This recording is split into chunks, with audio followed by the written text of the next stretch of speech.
என்னவளே அடி என்னவளே எந்தன் இதயத்தை தொலைத்து விட்டே. எந்த இடம் அது தொலைந்த இடம், அந்த இடத்தையும் மறந்து விட்டே.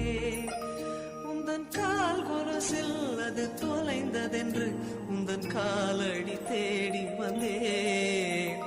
காதல் என்றால் பெரும் அவஸ்தை என்று உன்னை கண்டதும் கண்டு கொண்டே. எந்தன் கழுத்து வரை இன்று காதல் வந்து இரு கண் விழி பிதுங்கி நின்றே.